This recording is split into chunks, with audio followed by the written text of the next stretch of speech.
Good evening, I'm Olivia Guthrie in the GB newsroom. Boris Johnson has told the Russian people, "I do not believe this war is in your name."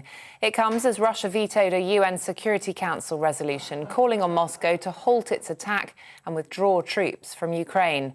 Russian troops are advancing on Kiev, and President Putin has urged Ukrainian servicemen to switch sides and help overthrow their government. In a video posted on social media, Boris Johnson spoke both Ukrainian and Russian, describing the unfolding scenes as nothing short of a tragedy. The Prime Minister says it's been a generation or more since we witnessed such bloodshed in Europe. We hoped we would never have to see such sights again.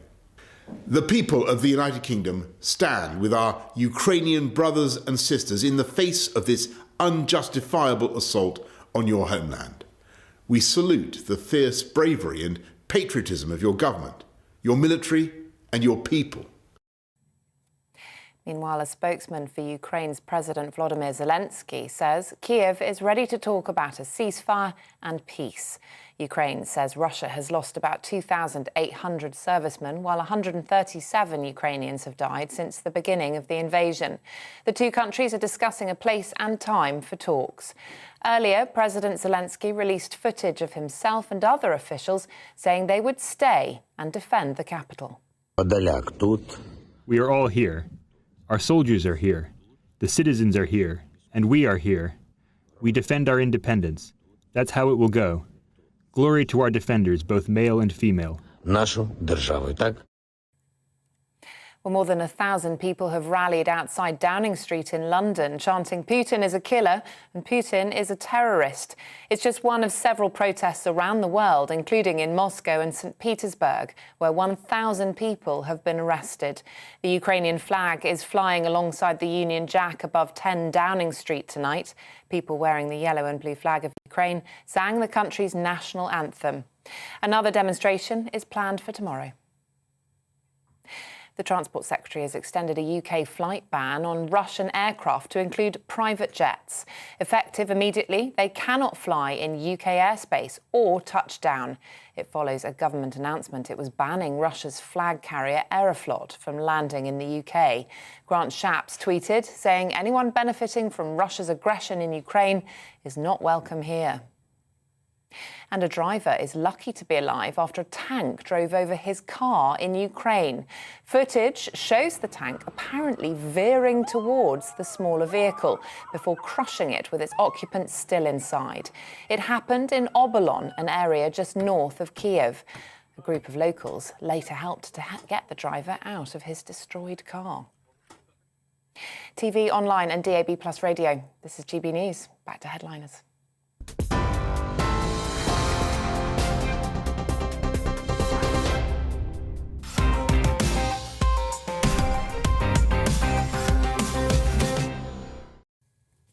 I'm Mark Dolan. You are watching Headliners. Tonight I'm joined by two comedians who will be amassing their comedic forces on the border of Saturday's top stories. With me tonight, our field commander, Leo Kurs. Actually, let's call him Leo Kursky. Let's give it the real Russian vibe. And the dishonourably discharged Nikolai Dixon. Wow, that's right on the edge of bad taste, isn't it? But I think it might have crossed it in a very heavy tank. And now I'm in trouble with the world. Hey, boys, nothing to talk about tonight. I mean, we'll just have to discuss the weather or something. Yeah, well, we're kind of hoping after 2 years of COVID, we might have just a couple of weeks to relax and just worry about Ollie Murr's knee surgery and things like that, but no. Yeah, I mean, look, it's just a matter of days before we get conscripted. Are you ready for war? Oh, totally. I was born for war. I want to be, what do you want to do, Nick? I want to be one of the guys who hangs out the helicopter with a big machine gun. Yeah. I want to be the guy on this show commenting on it. Right. From afar. Yeah. While you do that. You're a conscientious objector, right? With your flat feet and your bad back. Yeah, it reminds me of the Woody Allen joke, in the event of war, I'm a hostage. Not mine, sadly, guys, but the very popular figure Woody Allen. Well, look, we are in the line of fire tonight because we've got lots of stories to get through. As I said in my Kirsty Young-style intro, leaning coquettishly against the desk before the news, we are planning to talk about Ukraine, but we want to have a laugh as well because it's been a grim old week, hasn't it? Let's be honest, it's been a grim, 4 5 years now. So let's cheer things up with some fun stories as well. It's all light and shade on headliners. Let's start with tomorrow's papers. Here is your overview of what's in the papers tomorrow. Starting with the Daily Mail. Kiev, the city of courage, as lion-hearted Ukrainians still advance, cowardly EU leaders refuse to impose toughest sanctions and insist on right to sell diamonds and designer bags to oligarchs. The battle for Kiev. An alarming photograph of Russian troops in the capital, just in front of a bridge, and a dispatch from their brilliant writer, Roland Oliphant, who's their senior correspondent. And he's writing in Kharkiv, and he says, as Russian tanks rolled in, British weapons blew them up. There you go. That's a good news story. Well done, Britain. OK, The Independent now. Let's see what they've got for us. Battle for Kiev, that same photo of soldiers on the bridge. Ukraine braces for devastating new Russian attack with super weapons after soldiers stall Kremlin's advance on the capital. Let's go to the FT now. Russian forces descend on Kiev, and BP under pressure to sever links with Rosneft, the Russian energy group, as group fuels Putin's troops. OK, let's go to the Times now. Battle to save Kiev. Fierce resistance slows Russian advance. Civilians take up arms with rifles and petrol bombs. The Sun newspaper, the thin blue and yellow line. Brave Kiev defies Putin, but tyrant bombs kids. I mean, what a shocking and truly chilling headline. OK, where should we go next, Marina? OK, the I newspaper, they're also covering, of course, it's the only story in town. David Parsley, their writer, is in Ukraine. We were so scared. Now I have one job, to protect my family. Putin accused of war crimes as death toll mounts. Children cower in basements and orphanage is hit. OK, how about the Star? Klitschko boxing champ brothers. We will knock out Mad Vlad. Come and have a go if you think you're hard enough.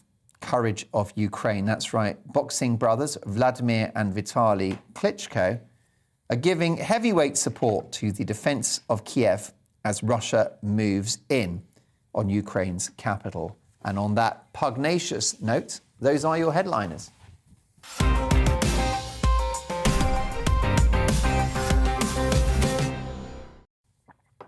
With me reacting to tomorrow's papers are the fantastic comedians Leo Kearse and Nick Dixon.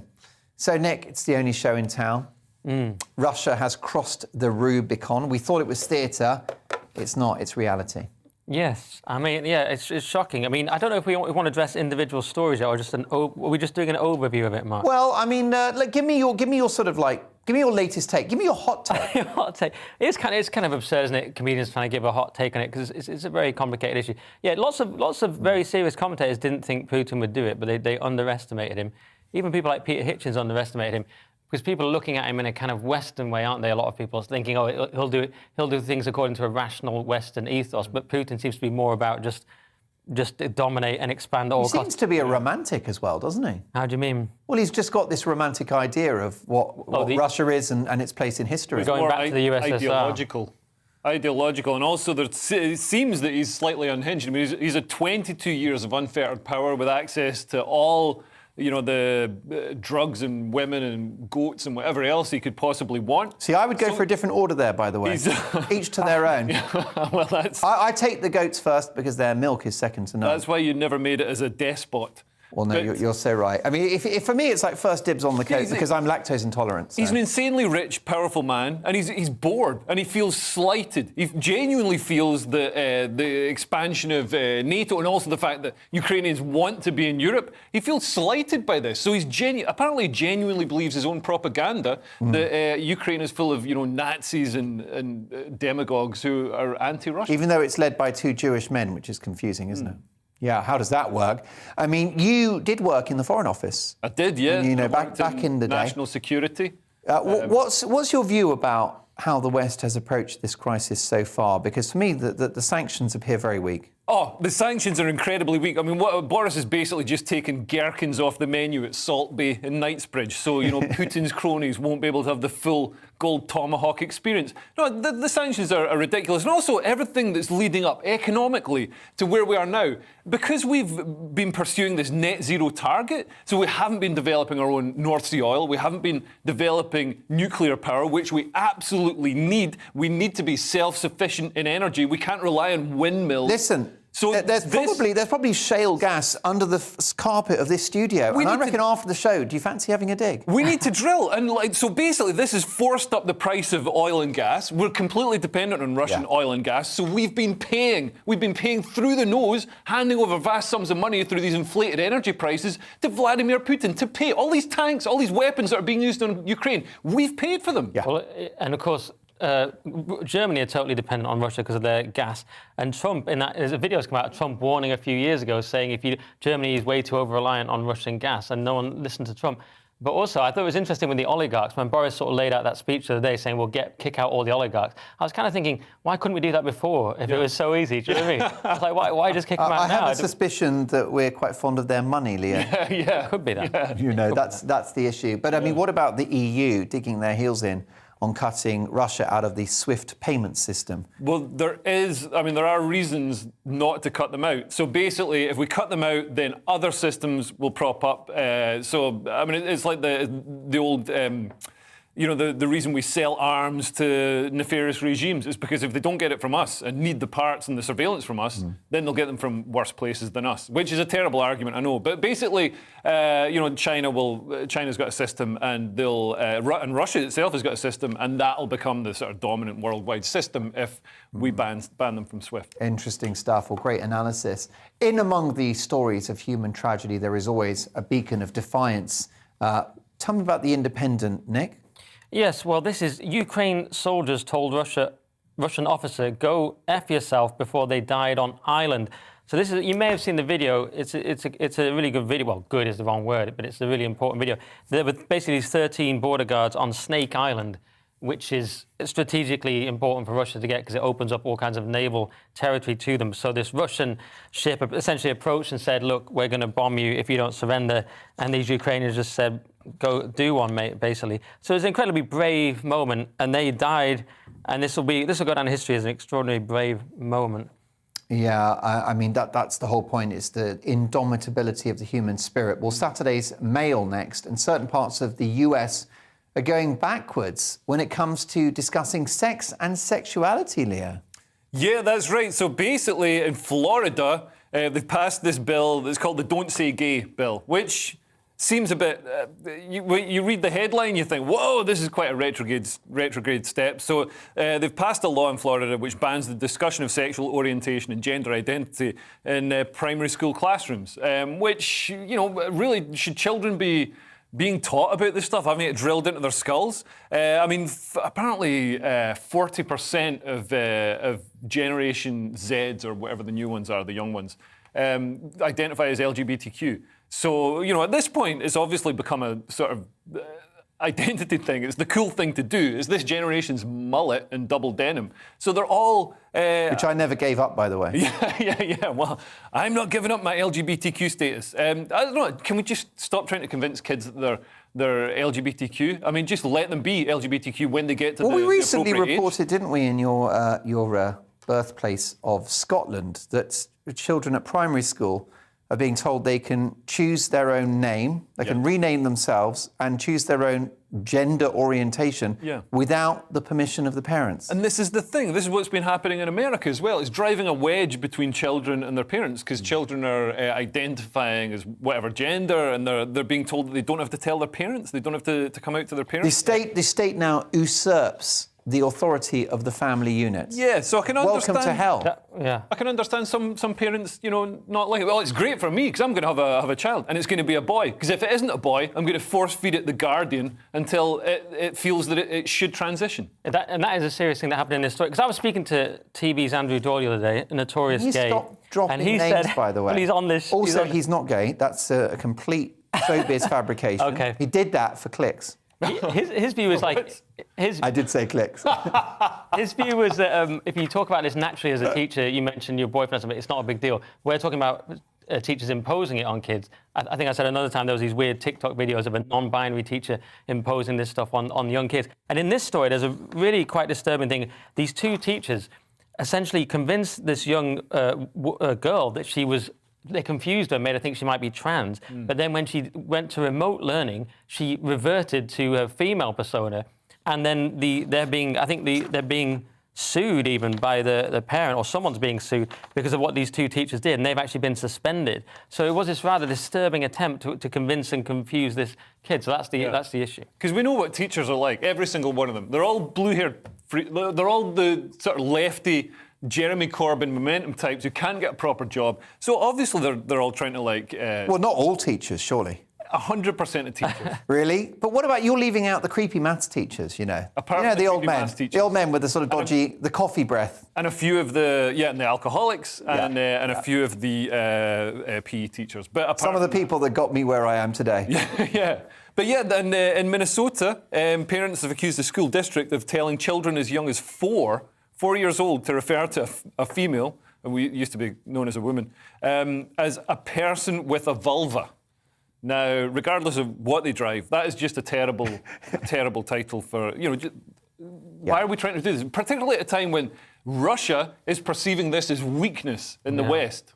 And like Mark said, in this case, they try to get the kid to not tell the parents. That's the really creepy thing as well, is the idea that the state owns your child rather than the family. But also, isn't the point with really small children at primary age, you just don't talk about things like sex, murder, violence, drugs. It's just not mentioned because it's not on their radar. They don't think about these things. Yeah, it's not age appropriate. They think about Play-Doh and Lego and, absolutely. Leave paint. it for when they reach their teenage years and they start developing, like that. And then you need to sort of tell them about it. There you go. Well, person with a vulva. Full disclosure, I have a vulva, but I'm not one to brag. Saturday's Guardian and a guilty plea in the horrific story of Sabina Nessa, Leo. So this is one of these ones that doing headliners, you're like, this isn't going to be funny at all. But so a garage worker from Eastbourne has pleaded guilty to the murder of schoolteacher Sabina Nessa. So she was found dead in Kidbrooke on the 18th of September. So she left her home to meet a friend in a nearby bar, and apparently this guy, Kochi Selamaj, he's got a history of violence, domestic violence, and he struck her an estimated 34 times to the head with a metal emergency triangle, and then killed her by asphyxiation. And they go into quite some detail. He covered her body with grass, which is never, if you do that in a public park, that's not going to, not that I'm giving serial killers any tips for disposing of a body, but just a sprinkling of grass isn't going to do it. And then he drove his Nissan Micra, not a very good car, but he drove it to a pre-booked room at the Grand Hotel in Eastbourne, and he travelled via Tunbridge Wells, where he dumped the traffic triangle used in the attack. Truly evil. This is a case of lock 'em up, throw away the key. Well, that's what's going to happen because, given the sexualised nature of it and the violence and the sort of premeditated and the fact he's preying on a lone woman, he's never going to be safe for society. Shocking story. Well, we've got some light stories coming up, don't worry. It is all light and shade on Headliners. Stay tuned to find out about Afghan ski instructors, why John Lewis are not put your teeth back in, why John Lewis are not never knowingly undersold. They're changing their rules. And what's going on with the NHS LGBT community and the rest of the alphabet. See you shortly.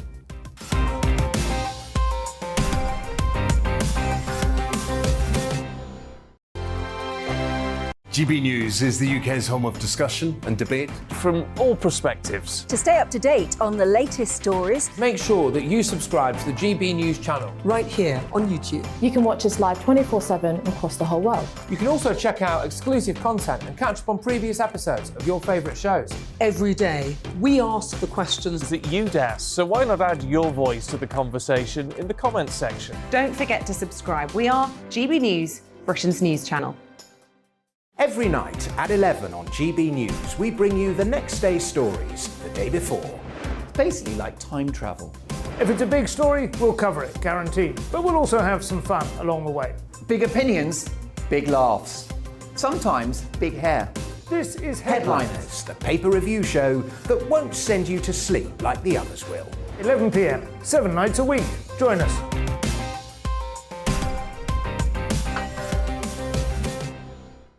Hello there, I'm Eamon Holmes. And I'm Isabel Webster.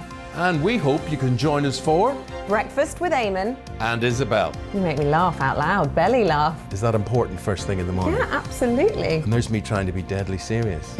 News is a serious business. Yeah, I have to rein you in sometimes. Well, it doesn't stop us laughing at it. It doesn't stop us having an opinion on what's going on. Yeah. And it certainly will not stop us reflecting what you think. Weekdays from 6 to 9:30 on GB News. I'm Dan Wootton. Join me Monday to Thursday from 9 to 11 for the feistiest and most fun news debate on TV, where free speech reigns. I'll bring you a sharp take on the day's biggest stories, bombshell newsmaker interviews, and A-list guests. And I guarantee you, no spin, no bias, no censorship, and no reason to go to bed. That's Dan Wootton Tonight, Monday to Thursdays from 9 on GB News.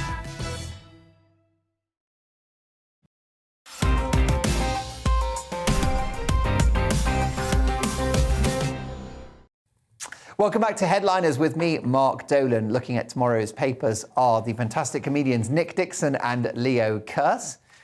In Saturday's Times, champagne is being laced with Class A drugs in the Netherlands. Nick?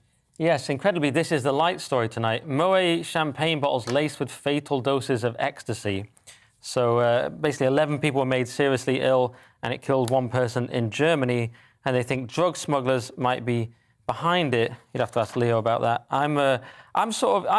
It's a appalling story. Somehow this MDMA got into this champagne. I'll never have to worry about it because I don't drink. I'm the only person at GB that's actually really a sort of proper, upright citizen. He doesn't drink or do any drugs or anything like that. Because GB News is so famous for its upright citizens. Yeah, because it should be conservatives here. But I was speaking to people the other day behind the scenes. 3 of them had done psychedelic drugs. I was like, am I the only one here that's a decent citizen? Can you just stop talking about Eamon Holmes, because it's important to have some respect here. Well, look, I mean, it's an interesting one, isn't it? So you're drug-free and alcohol-free, so you probably look down on these people. I do. I mean, obviously it's a sad story, but in general I look down on anyone that drinks, yes, or has any kind of vice. When did you kick the drink? Oh, years ago, many years ago. Yeah, I'm sort of trying to bring back a sort of new Puritan movement. Yeah. I only wear black. I like a Quaker.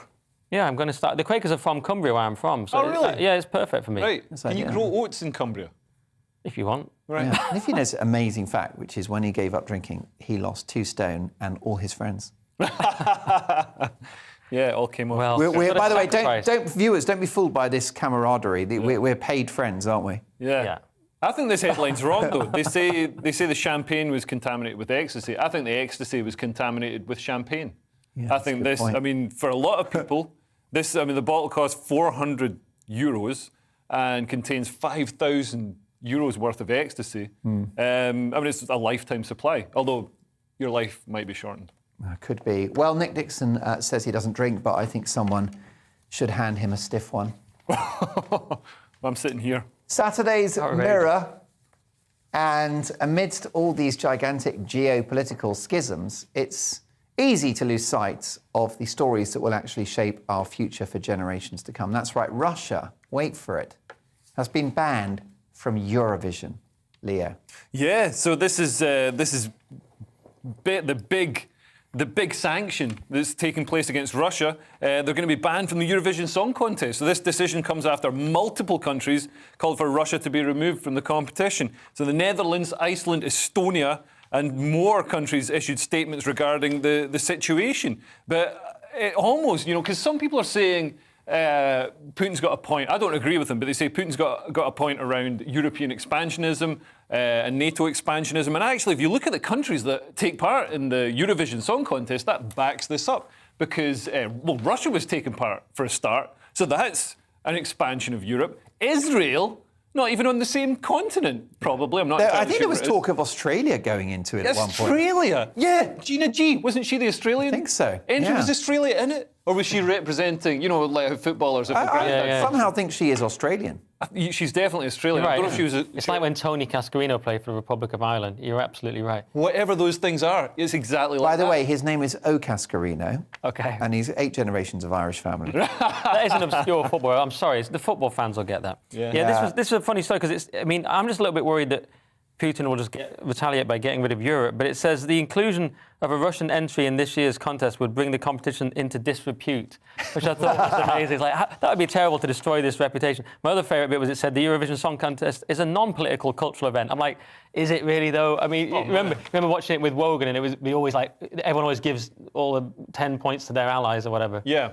And Britain, this is the thing, Britain always gets 0 points because everybody hates on Britain because it's the straight white man of Europe. We did well with Michael Ball, one step at a time. Yeah. And Katrina and the Waves, wasn't it? We had to pull out our best singer, Michael Ball. Yeah, we took it seriously. Yeah, but also it's odd because in the UK we have produced some of the greatest music the world has ever seen, but do badly in this organised music competition. And then France do well. Yeah, Look at French music. What's that all about? I mean, even Jacques Brel. Jacques Brel's the famous French singer, except he's from Belgium, so their best singer isn't even French. Do you think if we invade Ukraine, we can leave as well? Because that would be a good solution, wouldn't it? If we basically just join forces with Putin and then be relieved of that annual hell of getting 0 points. If we did help Russia retake all the former Soviet countries, then, when you're buying something, you have to select your country from a drop-down list. It would make that list a lot shorter. And also you could split Ukraine, so our bit could be just like a massive Centre Parks or something. Yeah. Well, the one with Chernobyl in it. It's got the... I think Putin's I just totally left you out to try on that whole thing. This is a serious strategic idea I've had. Putin is underestimated because our generation grew up playing Call of Duty, and there's that bit set in Ukraine, in Chernobyl, with the big Ferris wheel and stuff. I grew up playing GoldenEye. How young are you? GoldenEye? Well, maybe I didn't... You're playing that when you're young. I'm 45. Right. But, I know that... You say our generation, you mean you play Call of Duty now at home in your basement? It's great. It's great. But Call of Duty, we're all trained. We know that place inside out. We know all the hiding places where it's best to be a sniper. So Call of Duty might just save us all. Yeah, brilliant stuff. Well, that's a sentence no one ever said, but I'll dwell on that as we head over to the Saturday's Mail. The NHS are in hot water for not giving someone a job, Nick. Yeah.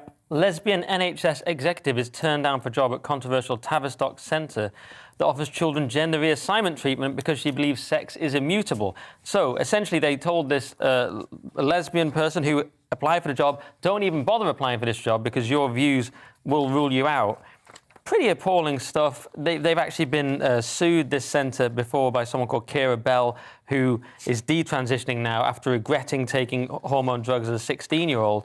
And so it's one of these centres. It's dangerously encouraging people to transition who probably shouldn't. There's all these problems with it. Obviously, we don't know what it does to reproductive systems. We don't know there's all these side effects. So it is a dangerous thing to do. And the fact that you can't get the job because of your views, as she points out in this article, just holding those views doesn't stop her caring for people or being able to provide this role. So and she also talks about this thing, tomboys and lesbians and so on are now encouraged to transition. So this is the controversy. And I find it a bit outrageous that she was just told don't apply. Yeah, I think she's got a point that, some gay and lesbian people feel that they're being erased because, like you said, if, you get a tomboy, a girl who's a tomboy, they're encouraged to transition. And almost sort of funneled into this process that's very hard to leave. And an a very, very effete and sensitive little boy might be presumed to go on to be a gay young man. Yeah. And is now considered a woman trapped in a boy's body. Yeah. Is that an issue for you, Mark? When you said it, I thought you were saying... I've been around the houses. That's coming from the vision of masculinity. No, it's just the way Mark said. He said an effete young man. I thought he was going into a... I'm gender neutral now. I'm just a human with unusual hair. Is my latest situation. But I mean, also, can we just stop using the expression views in regard to what's called being gender critical? Because it's not a view or an opinion that there are two biological sexes. That is a scientific fact. It is a scientific fact. And I think that calling these facts views or opinions is a way of shutting down the debate and demonising the people who are simply quoting from, wait for it, the encyclopedia. Yeah, well, I mean, we see... But then again, the encyclopedia is a hotbed of anti-trans hatred. Yeah. That's what they literally said. Your view on sex being immutable is not a viewpoint that the Trust would wish any of their non-executives to hold, and as such, I would not recommend that you waste your time making an application for this. Insanity. Leo Kurz, OK. Yeah, people miss the difference between sex and gender. So sex is immutable. I mean, you do get intersex people. Well, mine isn't because I haven't got the energy. But yeah. So that's it. Gender's a made-up thing we put on top of. Yeah, and I think in that one, I don't know what you think. For me, gender, knock yourself out. Well, and also, people say, I'm going to transition to immutable. People say, I'm going to transition to being a man. You can't transition to being a man. You got to know how to fire a gun. You got to start a fire without any paper. You've got to know the difference between AA and AAA batteries. You've got to know all that stuff. You've got to buy a fridge. You've got to buy a fridge. That's because you're a man. Buy a fridge. Have you bought a fridge? That's a rich man you're talking about. No, just buy a fridge. How are you going to keep all your cans of beer? They come in your house because you're a man. No, how are you going to keep them in England, Leo, we get the house. It's already got the fridge. Do you need a certain amount of testosterone? The fridge is built into the house. It's there already. No way, it's not totally built into there. There's no way. No, you go down Curry's. They sell fridges. Mate, you don't have to. Oh, I need a new fridge. I'm going to have to buy a new house. I've stayed in the Edinburgh. bungalow shop. It's like going back to the 1970s when you go to Edinburgh. The flats are so old. You have to pay. The beer is. I stayed in a flat in prices. Edinburgh. You had to go and pay for your electricity on a little key, like down at the shop. They wouldn't give you a meter. They don't give you a fridge because you don't have Scotland. a good credit rating. Yeah, and also they'd seen your show. Now, that quietened them for a second. I think, have I got a show? When do I get my own show? The next story that we're going to hit, which will undoubtedly be controversial as well, because it always is with these legends. Let's go to the Saturday Times. And this has highlighted my general levels of cultural ignorance. Apparently, the Taliban has a ski team. Who knew, Leo? Yeah, the Taliban. Well, skiing's been very popular in Afghanistan under the sort of more Western-leaning government that they had, which unfortunately was abandoned by the West and couldn't lean towards it anymore, and has now gone back to being the Taliban, who lean towards the Quran. But so basically, they used to have female sports people in Afghanistan. Obviously, they were terrible, but they enjoyed it. So now the Taliban have done away with all of that. So they're having this ski competition in Afghanistan's mountainous province of Bamiyan. It wouldn't be a very good ski competition if it was in a flat region. But yeah, so it's in the mountains, and they banned women from the curling, the ice skating, of the downhill skiing. I don't know if they got ski jumping. Did they ban women from buying fridges at all?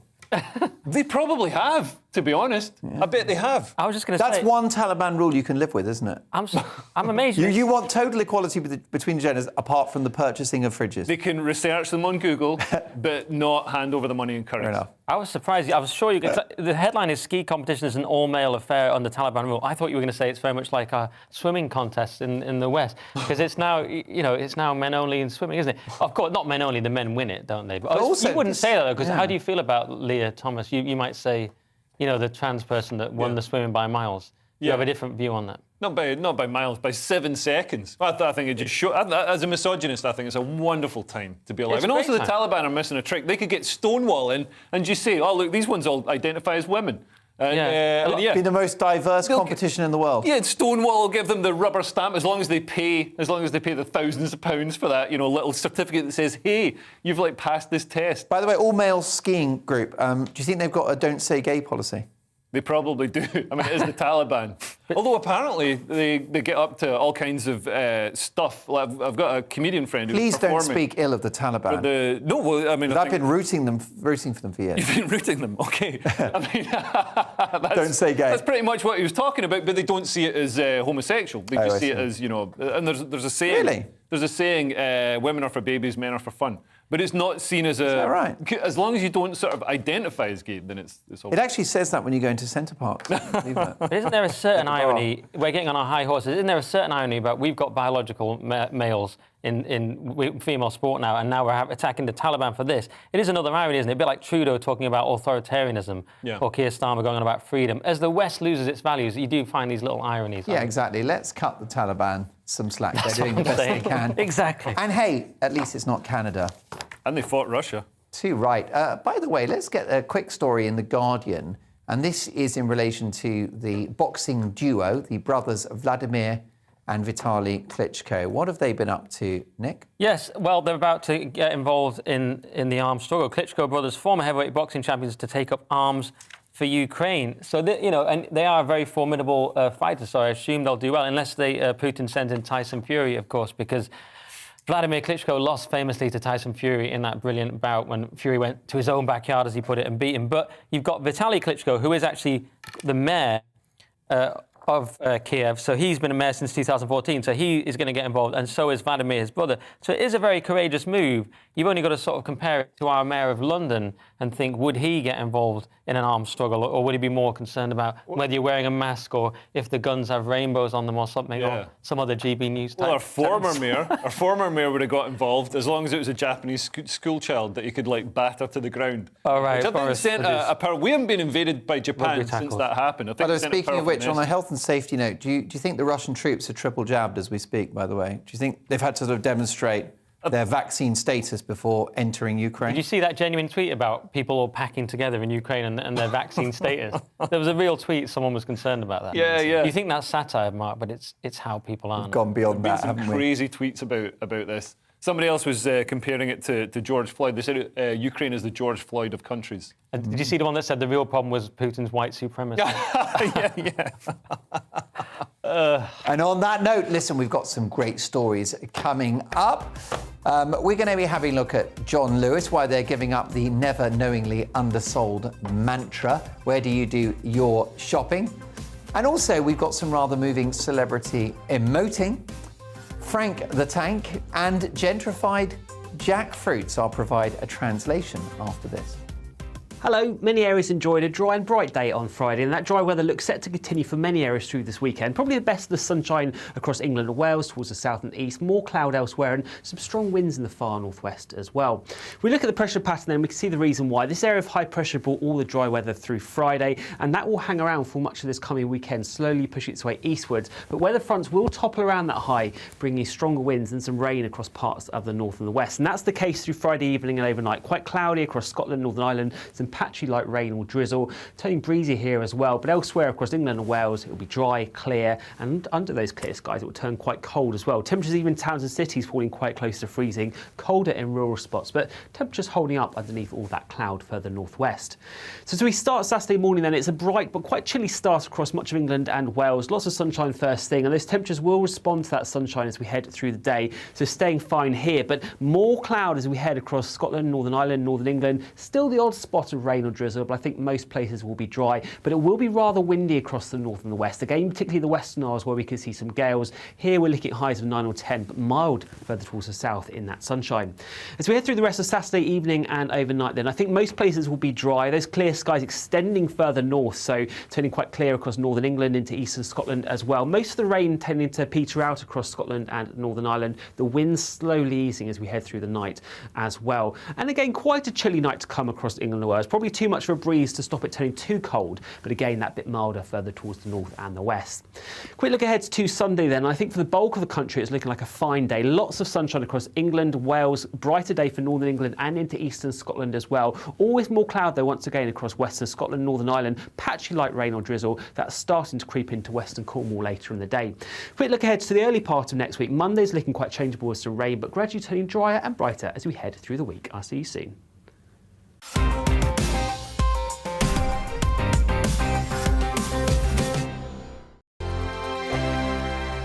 GB News is the UK's home of discussion and debate from all perspectives. To stay up to date on the latest stories, make sure that you subscribe to the GB News channel right here on YouTube. You can watch us live 24/7 across the whole world. You can also check out exclusive content and catch up on previous episodes of your favourite shows.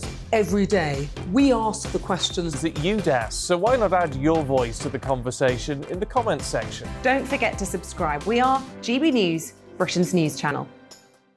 Every night at 11 on GB News, we bring you the next day's stories the day before. It's basically like time travel. If it's a big story, we'll cover it, guaranteed. But we'll also have some fun along the way. Big opinions, big laughs. Sometimes big hair. This is Headliners, the paper review show that won't send you to sleep like the others will. 11 p.m, 7 nights a week. Join us.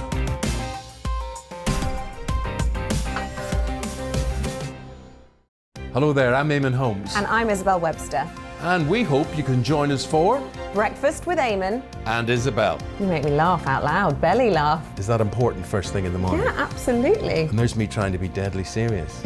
News is a serious business. Yeah, I have to rein you in sometimes. Well, it doesn't stop us laughing at it. It doesn't stop us having an opinion on what's going on. Yeah. And it certainly will not stop us reflecting what you think. Weekdays from 6 to 9:30 on GB News.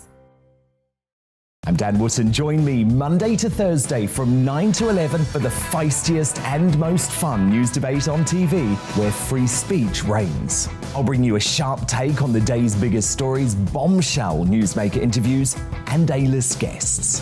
And I guarantee you, no spin, no bias, no censorship, and no reason to go to bed. That's Dan Wootton Tonight, Monday to Thursdays from 9 on GB News.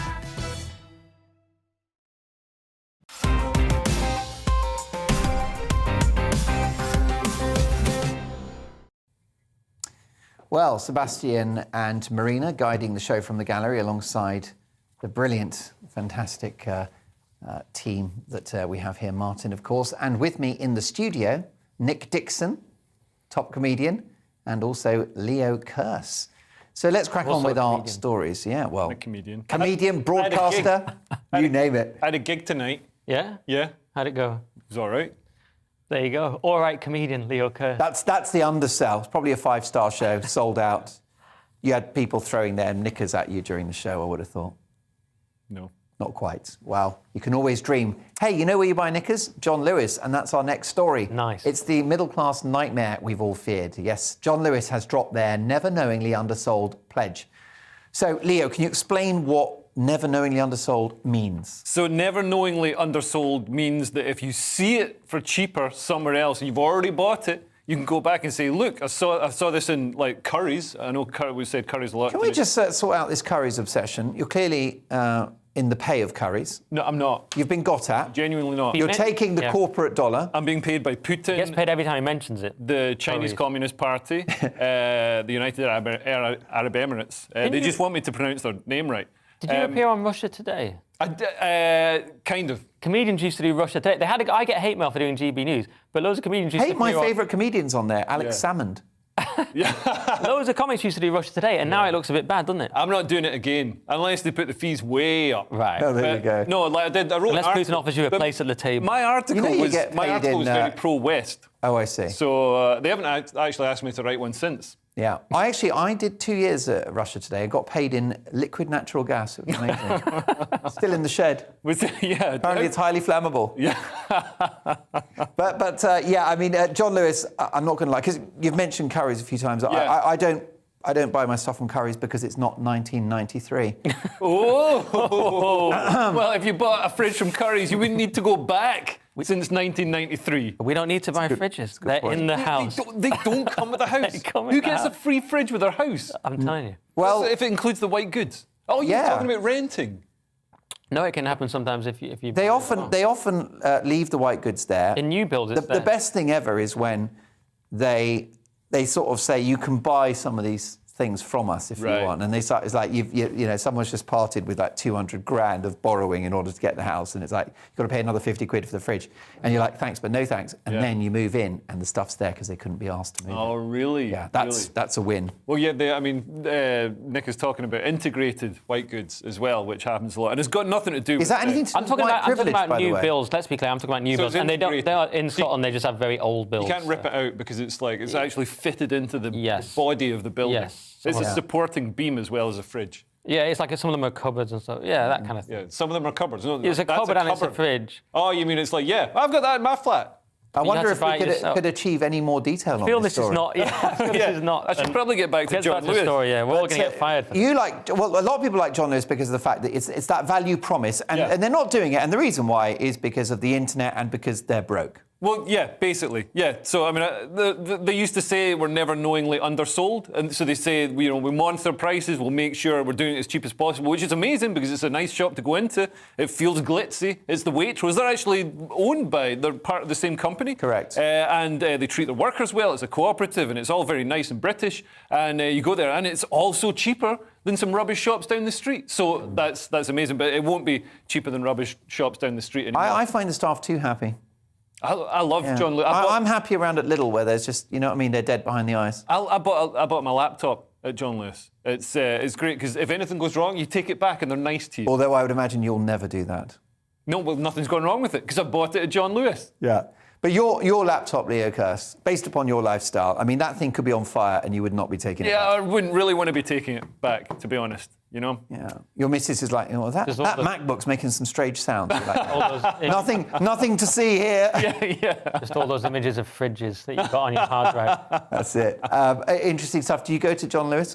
Not really, Mark. I do feel a little bit sorry for them. I mean, they're going to have to change their slogan to knowingly undersold now. But I feel a little bit sorry for them because I used to work at Foyles, London's oldest bookshop, and what you'd find is people would come and say, it's cheaper on Amazon, mate. And they'd be like, yeah, go to Amazon, mate. This is an independent bookshop. You hear it's not a very good for the sales experience. Yeah, no wonder they've almost closed down. People in independent bookshops are supposed to be rude. Why do you read it in the experience. You don't know what you're talking about. It's part of the experience. Why do you photocopy it? To ignore the customer and be listening to music and stuff. That's an independent bookshop. But I feel bad for the high street because you can't compete with Amazon, is what I'm saying. When you worked in a bookshop, what were the good sellers? Was it all Harry Potter? Stuff like Russell Brand and stuff. Right. Harry Potter, they did all right. Doing all right, isn't it? Did you do that thing was before in bookshops? J.K. Rowling was evil. Were you invited to, like, recommend books? Because sometimes it's like, our staff recommend this. And your recommendations, were they, like, sort of just tucked away, miles away, where no one could find them? They were all obscure things that were much too clever for the average Was it like Rupert the Bear or... I never understood those. For bookshop, like, why would I want to know what somebody who can only get a job in a bookshop thinks? Outrageous. You know what I mean? Bookshop workers are very smart. They're all in bands that are separate from them. They're all trying to do something on the side. Yeah. They're all much too smart. Our head cashier, Nick Dixon, recommends Thomas and Friends. I just think it's a great achievement that I've come from retail to here. Although, shout out to all the retail staff. Yeah. No, you did a great job, especially during the pandemic. You're the real backbone. I'm not there now. Well, yeah, not you. No, but apparently they've kept the position open. So never say never. Celebrities are queuing up to pledge their solidarity with Ukraine. This one in the Daily Mail, Nicholas. Yep. How do I explain this to my children? Holly Willoughby and Kate Beckinsale lead outpouring of celebrities reacting as Russia invades Ukraine. So Holly has posted a picture and she's essentially asked, how do I explain this to my children? I was asked questions last night I didn't have the answers for. So By the way, here's a bigger question. How does she explain it to Philip Schofield? Good point. But why not, if you ask questions you don't have the answer for, do some research. You know, explain to your kids, well, after the USSR fell, you know, Yeltsin wanted to join NATO, but we were quite punitive to Russia, some people say, you know, and things didn't work out. Germany's too dependent on the Russian gas. Why not explain it to them? That would be my answer to the kids. Go back to the Second World War. Then they're crying. Show some pictures of dead bodies and stuff. I know I might start a service taking like puppets round to celebrities' houses and explaining world conflicts. Yeah. I don't want to be too harsh because Annie Lennox said it as well, and I like Annie Lennox. She's very talented. But basically, these were celebrities, you know, emoting about this, and of course, everyone is very upset about it, and everyone's upset. But it's part of this kind of new virtue signaling war that's going on, isn't it? We've got the Downing Street colours have changed to represent the Ukrainian flag. We've got Twitter, people putting Twitter flags up on their bios with Ukraine and EU and all that. And now we've got the SNP politician who did a selfie saying humbled to be part of this Ukraine demonstration. You know, everyone's humble, and so it's a bit virtue signaling. I know. I think as a celebrity, I might go for a little tweet later. I go, Ukraine, they had it coming.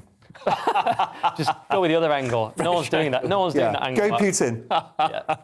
Just humble to be here and part of the Russian armed forces. It's just you with it. Yeah, I mean, they might just be genuinely empathising with people who are about to be looted and burned. Well, they are as well. I allowed for that. Annie Lennox is, but the ones I don't like aren't. Has Leo Kirst just gone woke? No, he's always woke. It's not woke. This is the thing. I don't understand. He's always been woke. I don't understand why right-wing people... The mask has slipped. Yeah. I don't understand why right-wing people have suddenly come out and are all licking like Trump, Pompeo, Carlson. They're all rimming Putin. I don't understand why the sudden like mania to be pro-Putin. It's insane. Like surely being right-wing is being patriotic and being like pro-freedom and democracy. It's not pro-Putin, but what's happened is some people look at it and They're sick of the expansions and they're sick of the war. Basically, I know what's happened. It's come into this warmongers versus traitors argument, and you're saying they're all traitors, but they would say we don't want pointless wars. They would say look at the treatment of Russia post collapse of USSR. So there is an argument there without. Treated really well. There's an argument there without being like loving Putin. There is a subtlety to it, right? You don't have to pick one. There is pretty much no subtlety. Well, now he's invaded. Everyone's obviously it's horrific, and everyone's against that. In the run-up to it, some people were saying that. When did NATO or any European country ever invade Russia? They didn't invade, but someone... Oh, they didn't invade, but what? People are talking about a cultural invasion. It's like, why doesn't Russia do a cultural invasion? I'm not giving any... Well, Russia has been entered multiple times in its history via Ukraine, because it's basically a flat land, and Russia's quite exposed on the West. So, you know, I mean, I'm certainly not in Team Trump, but... there's two sides to every coin, isn't there? Nobody wants to invade Russia. Why would anybody want to invade Russia? They've got an amazing curries in Moscow. It's on 2 floors.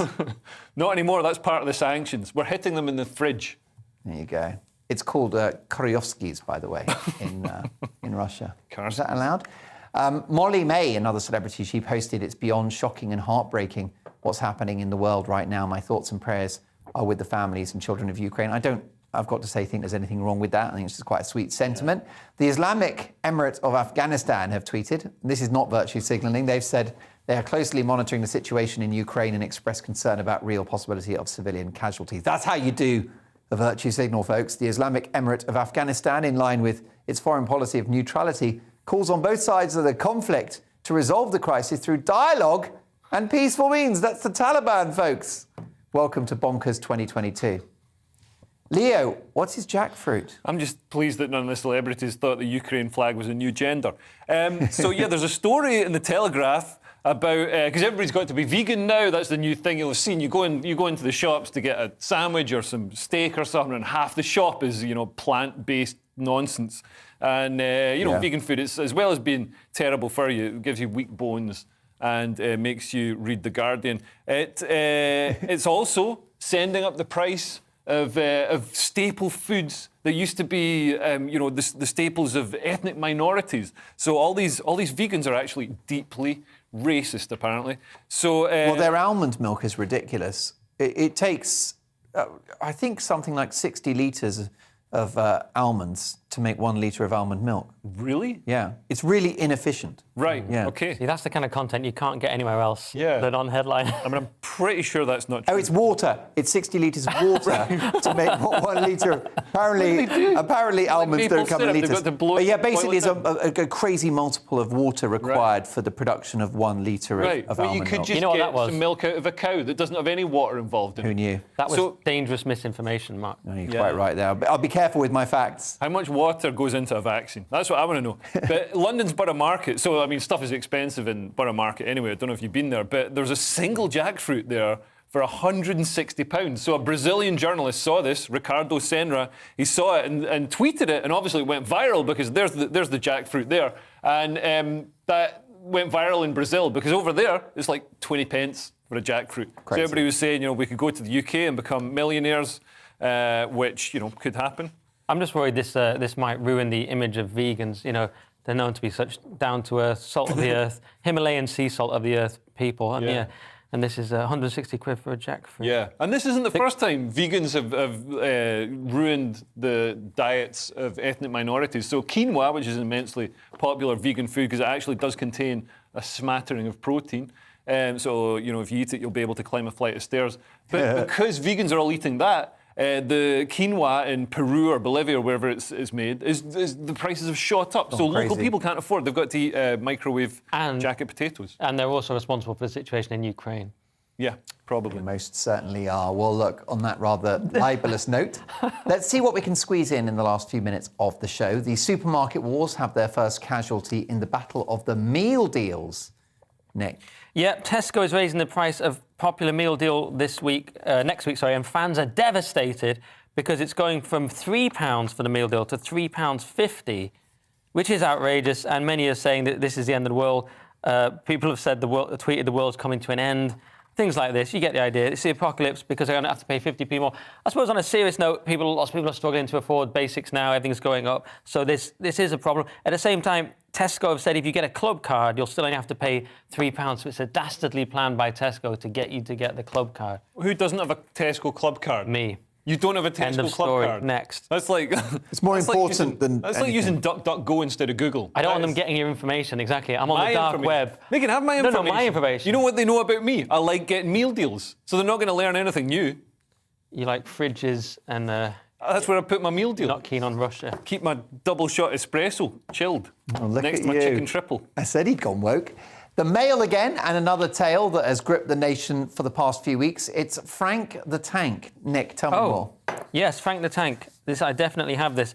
Basically, Frank the Tank is a bear. Here we go, Hank the Tank. Do you say Frank? Yeah, I thought he was... Well, that's how he's known in our family. It's more misinformation from you, Mark. It's Hank the Tank, and he's actually 3 bears. So it's this... There we are. He's a 500-pound black bear, but they found he's 3 bears. What is he? I don't know if we have a picture of him, but he's so big, he can actually turn into 3 separate bears, much like the Power Ranger. that's... Oh, there he is. Look at that. Whoa! I told you he was big, but that's actually 3 bears. That's what lockdown will do to you. If I'm being really honest, what it is... Too much Netflix. They thought it was 1 bear, that big one there, but actually it's at least 3 bears. And several big bears. Yes, the headline was bear terrorising dozens of homes in the area around Lake Tahoe is actually a battalion. So he's a whole battalion of bears. Basically, he's lost all 3 of the bears have lost all fear of people and thinks of them as a food source. Quite a worrying sentence. That's not ideal. You know, there are lots of different reasons why people go on strike, and sometimes it's justified, sometimes it's not. 10 years ago, Russian miners were striking in Siberia because too many of their colleagues were getting eaten by bears. Really? And I think, although I'm no uber socialist, I think you've got grounds for complaint with your employers. Yeah, and bears have got incredibly good sense of smell. So I remember, like in Canada, going hiking, we were told not to have any raw meat in our pockets, which didn't really affect our plans. Did you have a lot of it? We didn't have any raw meat in our pockets. We were going hiking. We weren't mad people. Odd. Really? I walk around with steaks in my pockets all the time. I'll have to wean myself off that habit. The vegans hate it, I'll tell you that for nothing. Fantastic stuff. Well, look, thanks to the amazing, brilliant Leo Kurz and the rather hot but very entertaining Nick Dixon.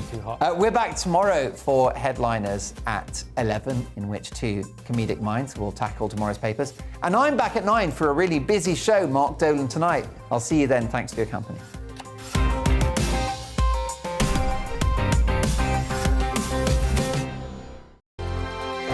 Hello there, I'm Eamon Holmes. And I'm Isabel Webster. And we hope you can join us for Breakfast with Eamon. And Isabel. You make me laugh out loud, belly laugh. Is that important first thing in the morning? Yeah, absolutely. And there's me trying to be deadly serious. News is a serious business. Yeah, I have to rein you in sometimes. Well, it doesn't stop us laughing at it. It doesn't stop us having an opinion on what's going on. Yeah. And it certainly will not stop us reflecting what you think. Weekdays from 6 to 9:30 on GB News. My name's Tom Harwood, and every weekday we bring you The Briefing live from 9:30 a.m.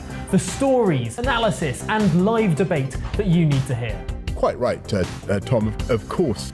Was this something that had been considered at all? Difficult to answer. Gas-guzzling helicopters circling. Noise is being made here. Joe Biden walking out. Thank you very much for joining us. Don't miss it. The Briefing with me, Tom Harwood, Monday to Friday, 9:30 a.m. on GB News. GB News is the UK's home of discussion and debate. From all perspectives. To stay up to date on the latest stories, make sure that you subscribe to the GB News channel. Right here on YouTube. You can watch us live 24/7 across the whole world. You can also check out exclusive content and catch up on previous episodes of your favourite shows. Every day, we ask the questions that you'd ask, so why not add your voice to the conversation in the comments section? Don't forget to subscribe. We are GB News, Britain's news channel. Every night at 11 on GB News, we bring you the next day's stories the day before. It's basically like time travel. If it's a big story, we'll cover it, guaranteed. But we'll also have some fun along the way. Big opinions, big laughs. Sometimes big hair. This is Headliners, the paper review show that won't send you to sleep like the others will. 11 p.m, 7 nights a week.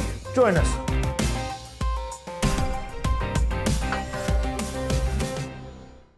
Hello there, I'm Eamon Holmes. And I'm Isabel Webster. And we hope you can join us for Breakfast with Eamon. And Isabel. You make me laugh out loud, belly laugh. Is that important first thing in the morning? Yeah, absolutely. And there's me trying to be deadly serious. News is a serious business. Yeah, I have to rein you in sometimes. Well, it doesn't stop us laughing at it. It doesn't stop us having an opinion on what's going on. Yeah. And it certainly will not stop us reflecting what you think. Weekdays from 6 to 9:30 on GB News. I'm Dan Wootton. Join me Monday to Thursday from 9 to 11 for the feistiest and most fun news debate on TV, where free speech reigns. I'll bring you a sharp take on the day's biggest stories, bombshell newsmaker interviews, and A-list guests. And I guarantee you, no spin, no bias, no censorship, and no reason to go to bed. That's Dan Wootton tonight, Monday to Thursdays from 9 on GB News.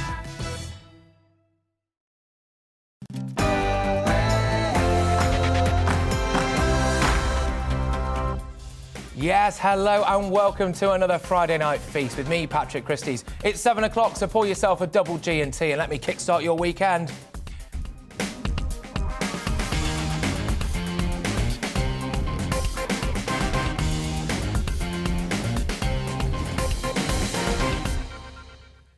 Welcome, everybody. Thank you very much for tuning in. What a week it's been, eh? Just when you think things are getting back to normal, an almighty war is unleashed in Europe. Tonight, I'll be asking the very important question. Is Bad Mad Vlad an actual psychopath? What makes him tick? Is he a murderous, power-hungry lunatic?